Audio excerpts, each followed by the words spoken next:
Welcome back, everyone. We got Dignitas versus NRG here at the lounge. They'll be taking champion select, and it's nice that we got Kelsey here for us, former stage coach. Yeah, I'm looking forward to watching this draft. You know what's crazy? What? If Dig wins this game, they have the same record as C9. Oh my God! That Stop it! Whoa. I'll be here all day. He's back. That would be crazy. We are not getting the Vi like we did last game with the crazy performance there. So. And let's just focus a little bit more on Dignitas a bit. Just talking about their gold graphs over time that they've had in their games, because they've had leads early, right? Absolutely, they just haven't been able to convert. I mean, I just talked to Azael on stage. I think this is the issue with a lot of the younger teams where mechanically they know how to get the first 50 minutes of the game through well. Yeah. And this has been the case with Dignitas, yet they've had 3 games where they had gold leads post 20 minutes, and even though it looks kind of small in this graph, they're up around 1,000. One of them was over 2,000 gold of a gold lead at 22 minutes into the game, and they still lost. So they've been in a lot of positions to win. Yeah. They just haven't converted at the rate that they would like. Yeah, and I think it was really interesting then watching their game yesterday because previously, eXyu specifically, and also on the Vi, which we already mentioned, NRG banned out. They've had some really good early game plans. It's when those don't go well turning into the mid game that we see them lose control of the game. But yesterday, it was kind of a wait and scale up until Smolder gets 225 stacks and then Tomo takes over the game.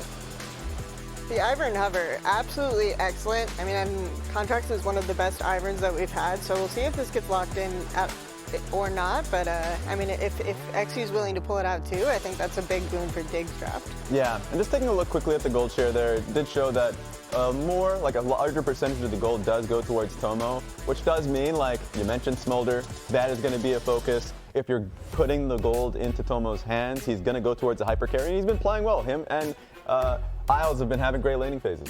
Yeah, and I think it is, now that we see the Ivern locked in, super interesting to see that out of eXyu because, yes, he's taking it away from Contractz, but also he's had a little bit of on-stage banter kind of back and forth prior to meeting NRG in the first round robin, and then Contractz and NRG absolutely smoked Dig. So it's really interesting to see him come out with that pick as their first pick on blue side. And last year, the NRG and EG, we were kind of the big Ivern teams, but Dig also played a lot of Ivern, and eXyu was like their official sub at the time. So you have same coach, same jungle sub. So. And also, you were with EG as Smolder gets taken away. I don't want to talk about that quite yet, but I'm more talking about Ivern pairs. What do you think the best team comps are for Ivern since you've played a lot of it in the past? And I think the thing that we saw a lot last year was the Jace and the Tristana being really fixated. But the thing is that you can play ADCs with it that synergize really well. So as long as you're playing like a hyper carry ADC or really just any ADC, Ivern also is very good at setting up good skirmishes, as we do see the Tristana coming out.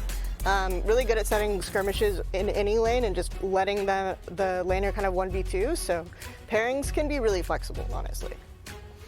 Yep, and as you already mentioned, we see the Smolder coming out for NRG.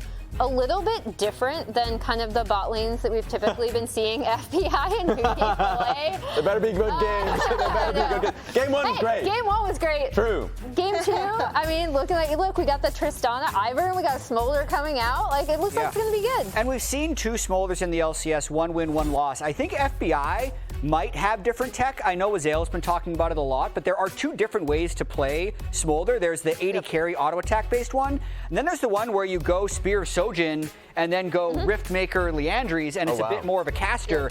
It has higher win rate for Lolalytics. That could be because AD carry is hard and it's easier to just press your Q. But I'm really curious to see, since they have, Orianna for a lot of damage, they have Nocturne for AD, if they go with some different tech this game. Yeah, and then we see NRG are going to be piling that Orianna Nocturne. It was really interesting talking to Turtle yesterday about playing Smolder in the bot lane, where we were like, how does it feel to play this champ? And he's like, yeah, it feels way more like a caster than a traditional auto attack AD carry. Which makes me think I have hope.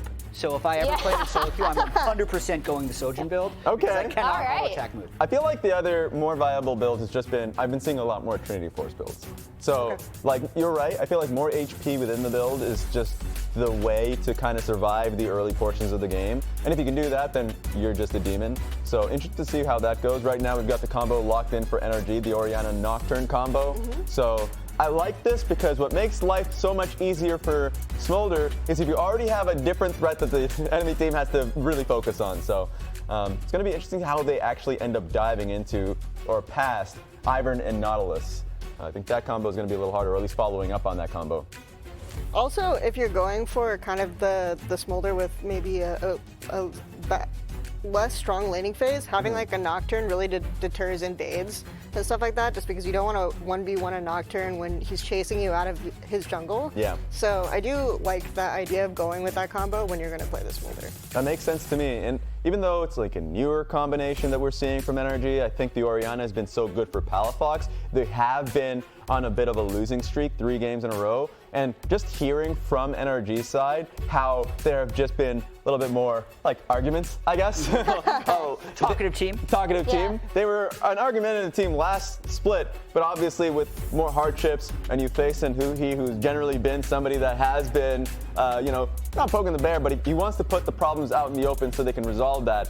So that has been the focus. Contractz said so in an interview that he had here, as you can see. About a lot of internal struggles, honestly, a lot arguing and trying to really figure out how we want to play. And so, like, it's interesting to see how even they have been focused on how the expectations are so high and how they've really been trying to answer that. I think it's funny, though, because nothing has really changed. They were 9-9 in the summer split when they won the split and then beat G2 at Worlds. So 4-4 means they're actually 100% on track. But I completely agree with the raised expectations. It was one of the big questions we had with NRG. How are they going to deal with that approaching this 2024 split? I also think that no matter how well NRG are going to do, there's a lot of strong personalities, a lot of people who are really, really invested in the team doing well, a lot of outspoken people with ideas on how to play the game. I think you're going to have arguments no matter what, and part of the good thing about this team, as they've even said publicly, is like how open they are about disagreeing, about like basically coming to terms with being harsh with each other in terms of criticism. Whole draft has been locked in for Dignitas too, or at least it's about to be. The Xayah in particular I'm interested in, even it's more of a shorter range AD carry. It's a double AD carry composition with an Ivern. And just good escape for what is about to be launched into them. That's the Leona lockdown, Nocturne engage. So there's a lot that's happening, and if you lock this in... Let's go. Ooh. Nice. Stack top. That's another threat for Xayah. Yeah, this is such a heavy dive comp coming out of NRG, and we've talked about in certain scenarios when NRG are playing out these compositions, they sometimes tend to falter because they can be more difficult to execute. This one is kind of like, if Smolder scales, they all just press their buttons and everyone dies, if they can get to that point. We don't got just one ball delivery. We have 2 ball delivery systems there. So that's been fun for us. I'm really excited to see how this game pans out. Let's send this one back to the casters. Thank you all very much, and everybody welcome back. It's time for game number 2. Game number 1 definitely set a bar for absolute madness here today. Let's just say it, man. LCS is the most entertaining region in the world. Hell yeah. All right, so let's see how this one's going to play out, as immediately there goes the... That's already at 3 stacks. Yeah, that's a W. high-value snot rocket. Yeah. That's He's feeling good, man. That's what Mark called it yesterday when we were talking to him after the Smolder game. Kelsey Giga Chad. Yeah, dude. Composer is League of Legends. She's smurfing. Look at that. Even Twitch chat's saying nice stuff, and they don't say nice stuff about anybody. True. Hell yeah. This is going to be a fun game. Maybe less fun for Dig. At least looking at the drafts. This is going to be a fun game if you're one of the teams. Yeah. At least, I don't know, if I was Dhokla and I'm 5th picking a tank top against this team, I'm feeling so good. There is no magic damage. Like, yeah. Ivern, who cares? You're not caring about Does not Ivern. matter. You're going to have so much armor here on Dhokla. This guy is going to be almost invincible. You have really good backline access. You have very good scaling and wave clear between Orianna and Smolder, so you can make the game go late very easily if you want to play a passive game, to where you can get to that point where all the armor is going to be stacked up and you have these really powerful combos. I am also just so interested to see what is FBI going to be playing. He's playing Fleet, which I'm a big fan of. Okay. I think Comet is actually pretty overrated. You know, in some of these lanes that are difficult, Fleet really helps you get through that early laning phase. And I want to see if he is finally going to do that Shojin build. I think that the Shojin Riftmaker Leandry's build, even into a 4th item as a tank item, is ridiculously powerful. It's so much about the spells on this character. You really can very rarely stand an auto non-stop. It is so hard to do because you're very short range, and if you go for those standard ADC builds, you are so squishy that any misposition, you'll instantly die. So I'm really kind of waiting for that evolution. Maybe we won't get it, maybe we will, but definitely going to be interested to see what FBI does cook up here. And I think they have a really good draft to play Smolder with. Yeah, I feel like the draft just in general, what you were talking about, I mean, you've got Leona, you've got Zach, you've got 2 very, very tanky champions against a team with double 80 carry damage threat. I mean, played at Steel Caps and Randuins, you get that as Zach, how are you dying? Unless you're just, randomly out of position 1v5. And high key, I mean, I don't know. I'm not going to talk about it much more than this if we don't see it, but with the Smolder build that I'm talking about, you can even go things like Iceborne. Incredibly tanky. Koenig fits in as well. And we're going to have to track how quickly FBI can stack up these passive stacks, as Palafox just kind of standing and fighting into Dove pretty effectively there. Did a good job trading back, but it's already up to 13 stacks. We had some pretty slow stacking games, especially the one from Masu. It took him like 24 minutes or something like that, maybe even later, to actually be able to get to the 225. I think it might have even been as late as like 27. I'm not 100% sure on it, but it was pretty slow. So I do know the timers for the Dignitas game where Tomo played at the first pick of Smolder yesterday.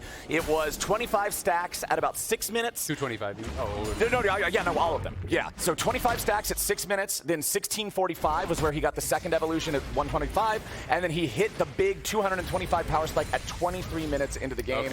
It was after that minute-and-a-half standoff around the Drake, though, for getting that last bit, so that was slowed down a bit by that at least. But I'm very interested in seeing how those timers kind of evolve as more teams play the champion and more players get used to maximizing the farm patterns. Well, and it's also just because it is not, like, it's not you're stacking purely based off farm. Like, a lot of the stacking is actually from skirmishing. So I have to kind of, I think adjust expectations and see what a normal time is going to be for pro. Because in solo queue, you generally just fight a lot more. So you actually get a lot more stacks. So for me, if I don't have it by like 22 minutes, that's usually a pretty slow game. I think that 10 stacks per minute is like really easily achievable in solo queue. That was a weird trade. What just happened with Palafox? He just kind of walked forward and took infinite damage for no reason. Yeah, he's not feeling too great about that. Was that like a misclick? That was bizarre. Yeah, I'm not 100% sure what exactly TP too was going on. Yeah, he definitely does not want to be in that situation, but hey, now Dignitas can kind of smell the blood in the water. Huhi also rotating over here just to be able to respond to anything they might try to do with Palafox being chunked down like this. He's at least been able to regenerate some HP thanks to the refillable. Still at only about half though, as Dove is going to work down these last couple of minions. Yeah, and the problem is now because he took that really bad trade, he has to base on a non-cannon wave. So he's going to lose at least one full wave for this base, and maybe even some turret damage. If Dove wants to get greedy, he could stay around and actually get some turret damage down, but I think it's actually smarter to just base and not lose tempo here. So that is -6 minions basically off of a bad trade there for Palafox, which is pretty costly. Yeah. Well, maybe I'm exaggerating. Maybe it's not actually going to be the -6. So it's only going to be, he loses about 4. So he lost 4 minions there. I think he would have got XP on one of them at least. So 3 minions of XP, 4 minions of farm. Which is the CS difference, but we'll see if that actually does end up resulting in anything, as Dove has made the rotation down here. Contractz. They are just immediately jumping in on the Nocturne. He's so low, it's first blood over to Dignitas. Dove's getting paid, and this is exactly what Dig needs. They have to be ahead of the game because of the composition difference, and they're off to the races at the start. Yeah, that's a really nice move there from Dove. Get that prio in mid. And everyone was thinking, okay, he's just going to go back to base, right back out to mid. Instead, he goes back down towards bot lane, gets a first blood here. It is on a cannon wave. Will lose some farm for sure, but Rich is now on the move here. And he's going to, at the very least, pick up this farm and maybe even get something more. Palafox gets caught by the root caller. Rich going right back in there for him with the Pathmaker, goes all out. Doesn't get a lot of distance, but doesn't really need it, or does he? Oh my God, no way. No way, Palafox is just going to walk this one off. Rich has some footwork, and there it is. The last one of the Tomo strikes is Huhi. Very, very low, but Isles is even lower. It's 1 kill going over to NRG as the support barely lives. Huhi has done this so many times now, man. Yeah, this is actually crazy. Able to just kind of limp out of there. Well, look at FBI, already up to 38 stacks here. Not even 7 minutes in. Now, he is stacking very quickly. This is going to be at least 1 plate going over to Dove, if not more. Nicely done. Palafox making his way back. Should be able to stop this before that second one gets knocked over. Not enough minions for Dove to really keep that pressure on too much further. All right. That's cool. Works out well enough. Let's take another look at the replay here of what happened to Palafox in the mid lane as he was trying to shove up and at least get something back for Dove's rotation to kill Contractz, but no sir, eXyu and Rich were on it. Yeah, tries to go for a little sidestep there. eXyu does end up catching him with that Q anyway, and then Rich, nice buffer on the W, was kind of just pointing it the way that Palafox would be going, is eventually able to chase him down, and then back over towards bot lane. Hex flash in there from Huhi, the W to follow it up with the eXyu. And Contractz just straight up lane gank here, pre-6 on the Nocturne. Not something you would expect. A level 3, I think he was even level 3 and then leveled up as he came in lane, but maybe he was level 4. Either way, just straight up lane ganks makes it work. And getting those fights down for FBI is really, really good here. It is Dignitas on the Dragon, but FBI at 46 stacks is going relatively quickly in these early minutes. All right, the Drake with Isles and eXyu already there, with Dove rotating down, Palafox going for a recall. NRG's not in any sort of a spot to be able to contest this. So, all right, first objective goes over to Dig.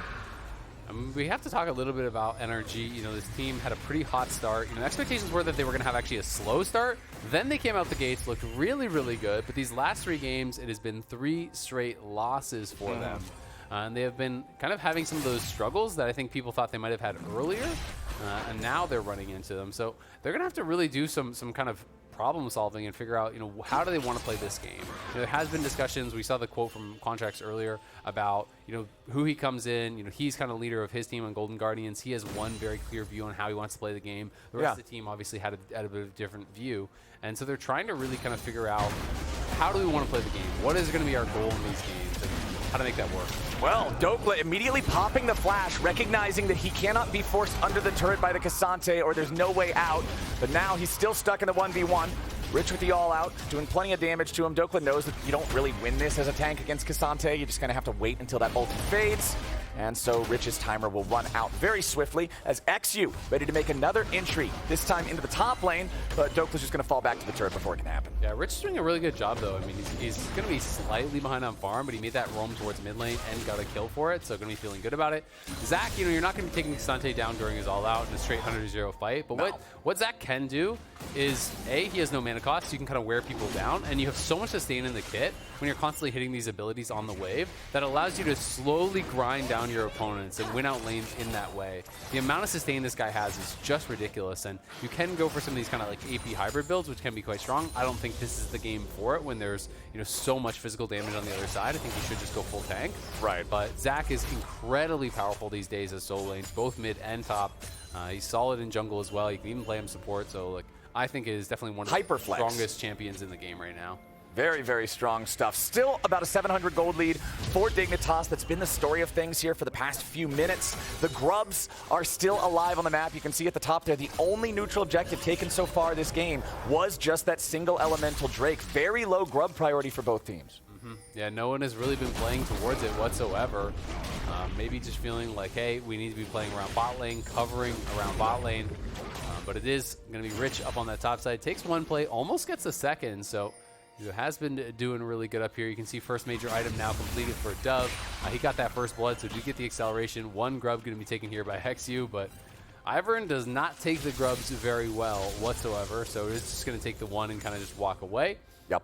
But Dove, on Kraken, I think he is going to be having to go a really high DPS build this game. You don't want to be going anything too defensive when you are going to be the one likely who really has to do a lot of that work on the frontliners. Dealing with the Leona, dealing with the Zach.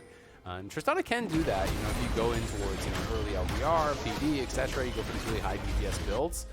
You can work through those tanks. But it is going to put his mechanics and his positioning to the test. That DPS has to be maximized to burst through this beefy front line. Now let's see if Dignitas can set anything up down here. NRG taking some defensive positions. Contractz will walk into the brush here with the sweeper to get rid of some of that vision that Dig is trying to place down. Despite the fact that Dig have the small advantage that they do, it's nothing to really completely turn the game just yet as eXyu gets dove on. Mom comes in over the top, and FBI gets his first kill of the game. The FBI going to be able to grab that kill with the first usage of the ulti. Dove back in mid lane trying to push this one out. And it is, in fact, going to be that just kind of more standard build of the Essence Reaver coming through here for FBI. So everyone so far is just playing that standard build. And it may just be that that is the only build that really ends up coming out in pro. We'll have to kind of wait and see over these next couple of weeks. But to talk a little bit about eXyu and the journey that this guy has had, it's been pretty interesting because I think that the expectations were so low for him. You know, this is a player that really, I think, especially because of the cast of other junglers in the league, people thought was going to be really struggling, right? Like, there's so many good junglers in the LCS.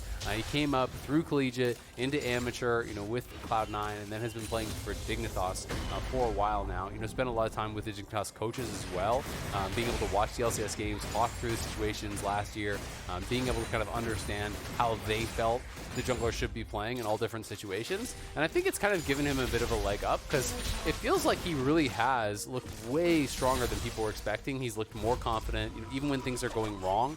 I feel like he still stays aggressive and is able to kind of look for those game-winning plays. Yeah, and when you look at it, I mean, think about Contractz. This guy has been a huge reason for NRG's success. Hold on now. FBI and Huhi trying to work together for the 2v1 against Tomo here, but a nice use of the Xayah ulti gets Tomo away. Has to pop the cleanse, and the solar flare comes down to escape back into the safety of eXyu and eXyu. But no, what I was going to say is NRG, a big part of this team's surge to the top, of a part of their championship run last year, was off of Contractz just really smurfing in the jungle. And this is a player who didn't start off at the top of the table himself, as Huhi now getting engaged on with the ulti over the top from FBI. Not enough damage to kill anybody away, as there's eXyu picking up the first kill of the fight. Now Rich is teleported in as Palafox has to try to get away. He flashes out, but he's flashing right back into the waiting arms of Dove. The Tristana is running and gunning him down. Dignitas, a 4-2 game, and now they're looking to take Drake number 2. Yeah, and they're going to be able to get it. Dignitas really looking strong in these early stages.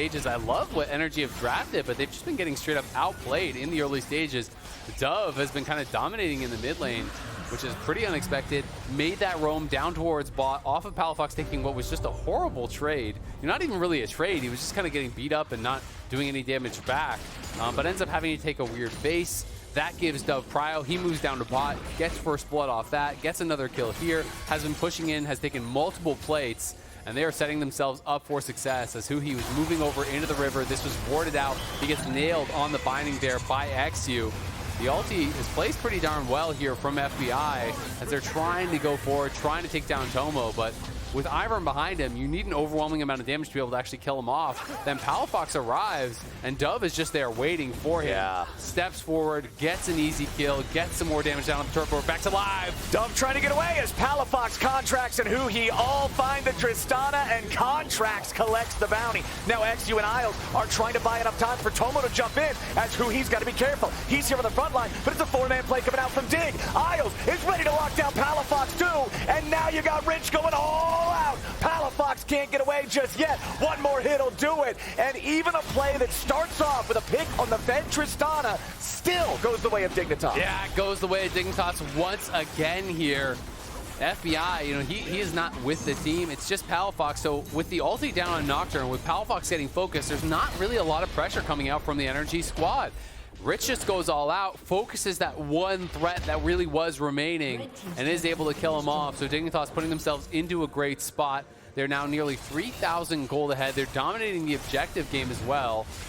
They have that one grub, they have a tower, they have 2 dragons. And they're looking like they can put themselves into a really strong spot to potentially take this game.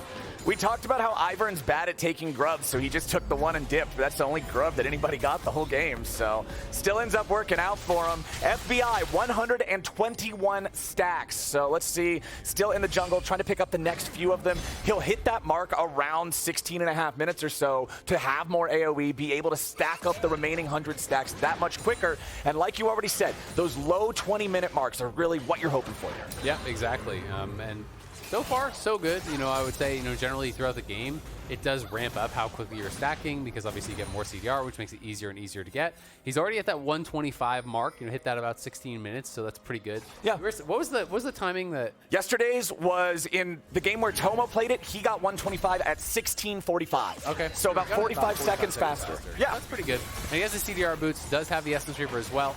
Let's talk a little bit more about NRG. You know, again, they had that hot start, but last year they're so well known for how they performed against top versus bottom teams. This year, it is a little bit different. You know, they're doing pretty well against those top teams, but it is much more kind of like even how they're doing against bottom teams and top teams. Still Right. a little bit weird to kind of see a team that, you know, is 3-2 against these top level teams and then is losing to some of those ones down on the bottom of the standings. But I would say that speaks to me more about how the LCS is this year than it does about NRG in particular, because our bottom teams are really strong. And Contractz is now finding himself in a fight with Isles and eXyu, but he has to flash back away because Dignitas brought the whole damn team. Contractz is about to fall, and there's no Smolder ulti gonna change that. Another pickup back over to Dig, 7-3, 3,500 gold ahead. Yeah, they get the pick and they get the mid lane tier 1 at the same time there. You know, we can see FBI, as he said, he throws down the ulti, gets a couple stacks from it, but that is about it. Double Kraken now completed here. Tomo has his, Dove has his. They're going to be working towards that. And you can see it is going to be armor stacked up by Dhokla. They're still working towards that kind of advantageous position that I was talking about. But when you're 4,000 gold behind, as they're about to be with this turret going down, the efficiency and the itemization matters so much less. So NRG are really going to have to slow this game down, stall it out, try to get to a point where, say, they're on 2 full item completions, but their opponents don't have their 3rd yet, they just have pieces, and then look to fight around those kind of points in the game where they can really get an advantage out of their builds. It's likely just going to be a random in second here for Dhokla, which I do think is really strong. We can see Tabby's been picked up as well for Contractz. We can see that it's as well for Huhi. He's building towards a Frozen Heart, has the plated steel caps there too. So everyone is trying to get as much armor as possible, set themselves up for success. But they need Palafox to be in a better spot than he is, because he has really been struggling in this game. And FBI, especially with this crypt build, you come online so late on Smolder that you're kind of just in the Smolder waiting room, right? Like, you have to wait till this guy gets to that true late game. And then even when you get to 225 stacks with this build, you are so squishy that if you miss position once, you just get Nautilus ult and you die instantly. It's like, okay, well, what were we waiting 25 minutes for?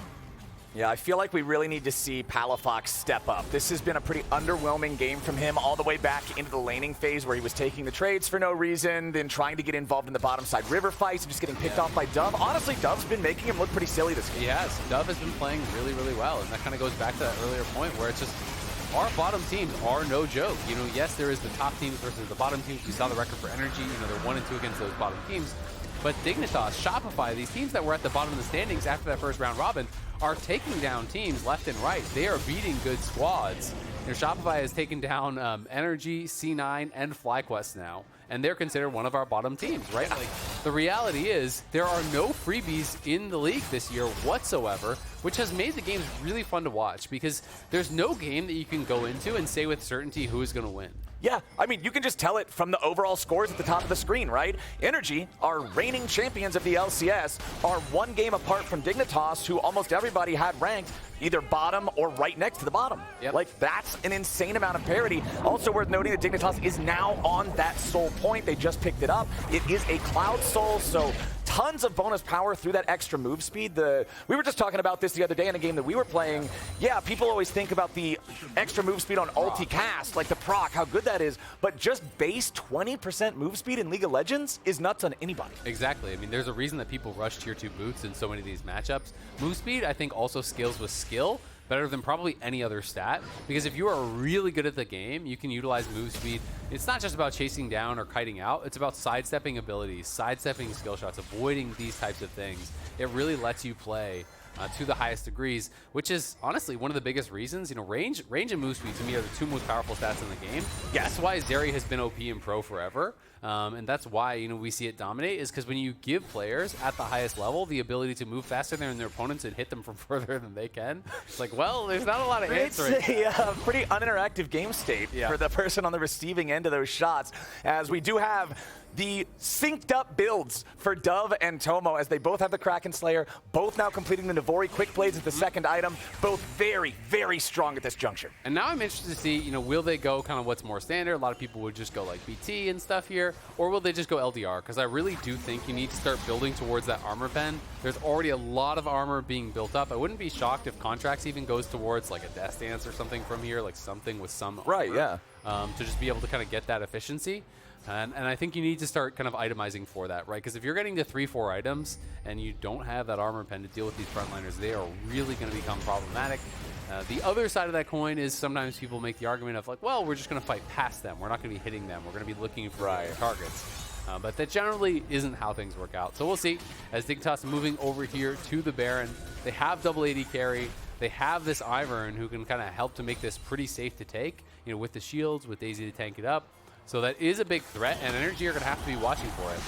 Yeah, Moonstone Renewer on the Ivern, Mikhail's as well. This guy's in a great spot to make sure these AD carries can do exactly what they need to do. NRG's still hanging around.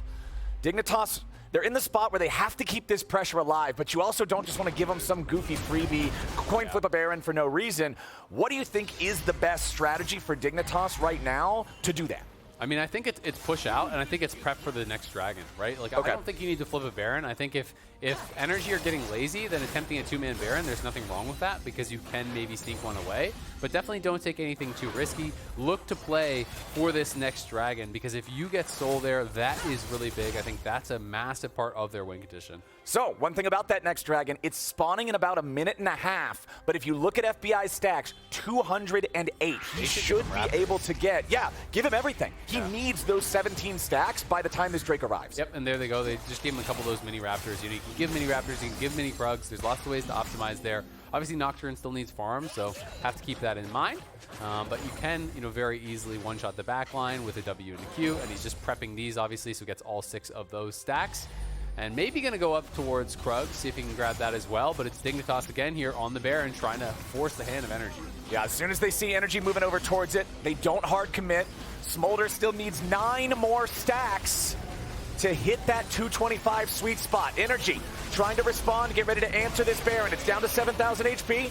Dignitas are not going to try to burn it here just yet. Control ward from NRG in the backside of the pit. Baron at 5K. Huhi's going to be engaged on. Smolder ulti over the top. Isles down below half HP as Rich goes all out. And FBI is now on the wrong side of the river. Rich is killed off the Smolder. And Contractz is in the middle of everybody in the worst kind of way. Huhi drops next. Big Dig has absolutely crushed NRG. 5-4-0. They did it, and they made it look easy. Triple kill there for Tomo. 5-for-0 clean ace over by the Baron. FBI gets caught, he gets decimated. And Dignitas are running away with this game. Not only will they get the Baron, not only will they get the tier 2 mid, they're also going to be able to pick up the Soul here as well. You can see Dove is running down towards bot lane. He's stealing away the enemy jungle. Rich is there to do this dragon here on spawn. And this is just almost an insurmountable lead at this point.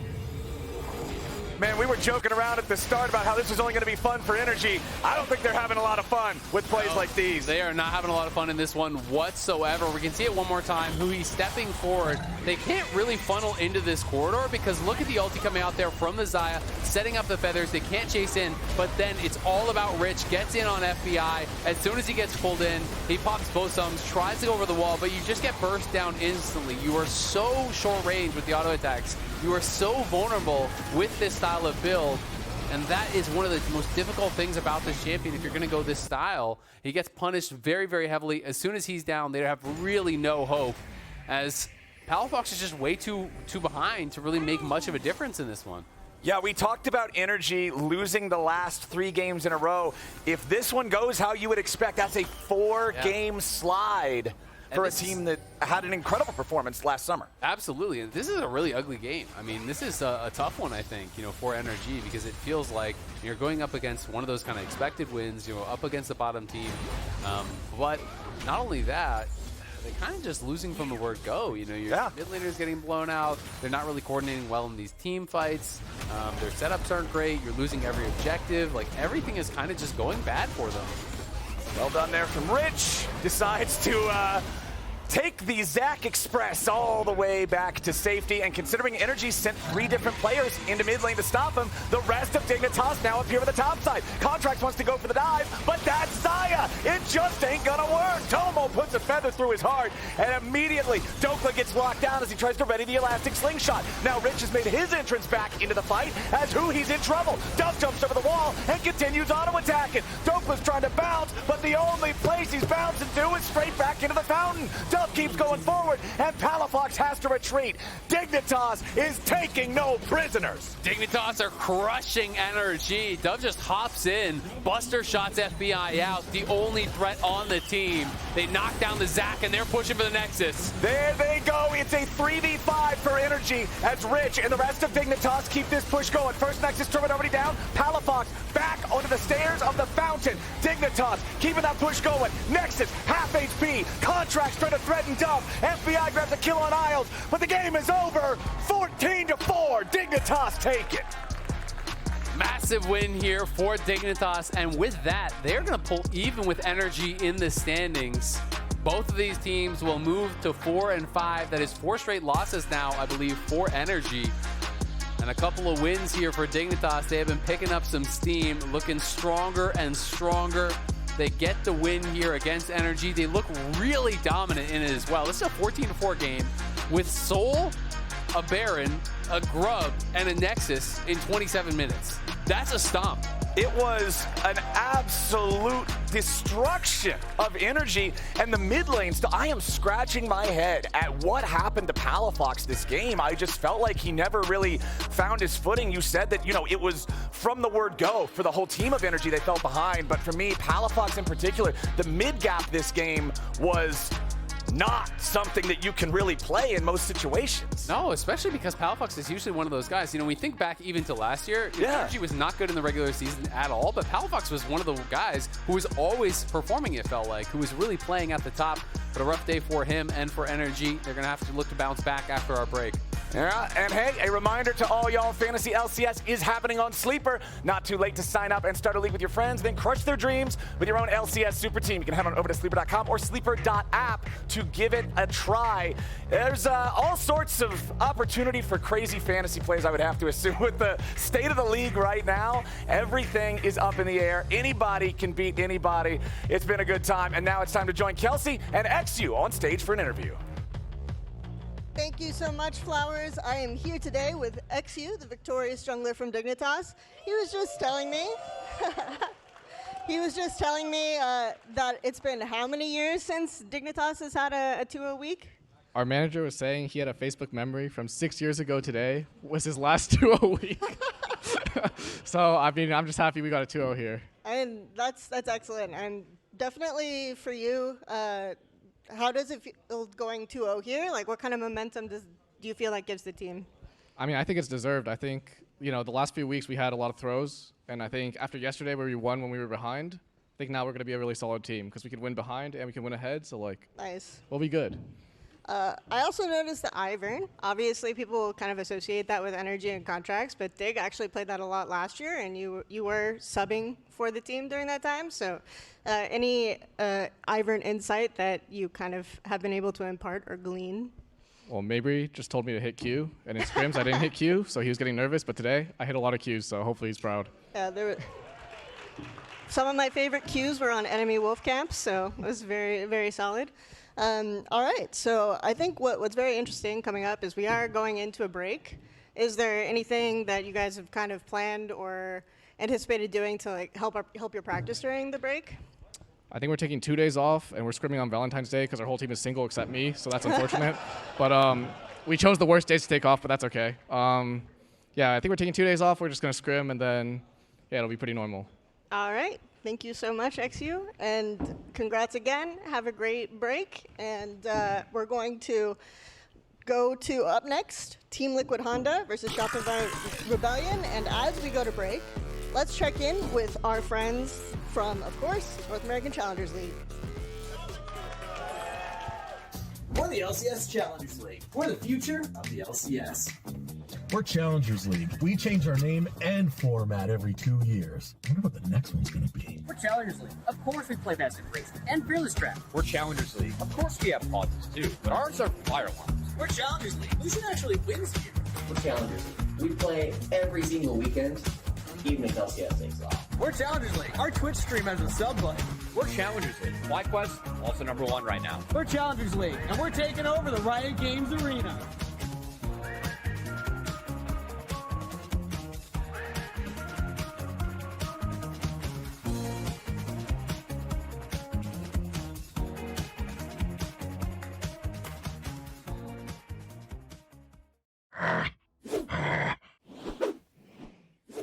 Who gives you wings?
They can't stop, won't stop till we on top.